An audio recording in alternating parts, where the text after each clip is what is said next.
अगली सुबह दोनों बहनें अपनी जमीन को देखने जाते हैं, जिसमें दोनों बहनों ने मेहनत करके थोड़ी सी सब्जियां उगाई थी। दीदी, अच्छा हुआ कि माँ बाबूजी के जाने के बाद हमने यह जमीन बेचा नहीं। अभी देखो, हमने मेहनत करके कितनी सारी सब्जियां उगाई है। अब हम किसी व्यापारी को यह बेच के थोड़े पैसे कमा सकते हैं। हाँ, तू ठीक बोल रही है। इसे बेच के कुछ दिन का तो गुजारा हो जाएगा, लेकिन क्या दीदी, इसे बेच के हम कुछ दिन ही गुजारा कर पाएंगे, उसके बाद क्या? अरे आप मायूस मत हो दीदी, मुझे सिलाई बुनाई का काम आता है, मैं वो करके घर खर्चे निकालूंगी। आप बस घर संभालना, कोई जरूरत नहीं तुझे ये सब करने की। तू क्या मुझे बेकार समझती है? तू घर पर ही रहना, मैं लोगों के घर काम करने जाऊंगी और मुझे बांस की सीजें बनाना भी आती है जो बाबूजी ने सिखाया था। ये करके मैं घर का गुजारा निकाल लूंगी। यह सब बात करके दोनों कुछ समय अपने खेत में व्यतीत करने के बाद घर आते हैं और अपने अपने काम में लग जाते हैं। रात को जब दोनों सोने जाते हैं, तब दोनों बहनें अपनी मुश्किल भरी जीवन के बारे में एक दूसरे से बात करने लगते हैं। दीदी, माँ बाबूजी के बिना ये रातें और भी डरावनी लगती हैं। सब कुछ खाली लगता है ना दीदी? हाँ मीरा, पर अब हम माँ बाबूजी दोनों की जिम्मेदारी निभा रहे हैं। हमें हार नहीं माननी। ये जमीन, ये घर, सब कुछ उनका दिया हुआ है। हमें इसे बचाना है किसी भी कीमत पर। यही सब तो माँ बाबूजी की यादें हैं। ज्योति बहुत ही हिम्मती थी। वह तो किसी से मदद भी नहीं लेना चाहती, लेकिन उसे अपनी बहन को लेकर बहुत चिंता होती थी। अगले दिन जब दोनों बहनें खेत पर पहुंची तो देखा कि इस जमीन के बीच एक खूंटी गड़ी हुई थी।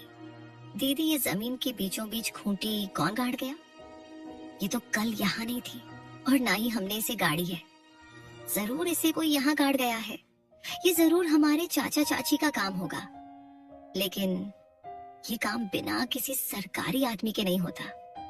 इसका मतलब हमारे खेत को ये लोग बांटने की साजिश चला रहे हैं। उसी वक्त दूर से धर्मपाल आता दिखा और उसके साथ विमला और उनका बेटा कमल भी था। तीनों के चेहरे पर अजीब सी मुस्कान थी। अरे बेटियों, घबरा क्यों रही हो? हम तो बस मदद करना चाहते हैं। तुम्हारे माँ बाप के जाने के बाद जमीन की देखभाल जरूरी है। तुमसे अकेले तो होगा नहीं। चाचा जी, आपकी मदद की जरूरत नहीं है हमें। यह जमीन हमारी माँ बाबूजी की निशानी है। इसे किसी के हवाले नहीं करेंगे। अरे बच्चियों, ऐसे कैसे नहीं दोगे? ये जमीन तो तुम्हारी और हमारी है। कमल के दादाजी ने अपने दोनों बेटों को बराबर हिस्सा करके दिया था, लेकिन शायद तुम्हारे पिता अपने आखिरी दिनों में तुमसे यह बात बोलना भूल गए। इतने साल तो हम साथ ही खाए पिए हैं। हम तो तुम्हारे भलाई ही चाहते हैं। अब ये दुश्मनी क्यों? दुश्मनी तब शुरू हुई चाची, जब आपने हमें अकेले समझकर हमारी जमीन पर नजर डाली। और चाची, दुश्मनी तो आप लोग हम दोनों से निकाल रही हो। अरे मीरा, इतनी गरज क्यों रही हो? छोटी हो छोटी बनकर रहो, ऐसे बड़ों के बीच मत बोल समझी। अरे जाओ, कैसे बड़े लोग जिनकी सोच छोटी होती है, वे उम्र में बड़े होकर भी सम्मान के हकदार नहीं होते। मीरा, तो कुछ मत बोल।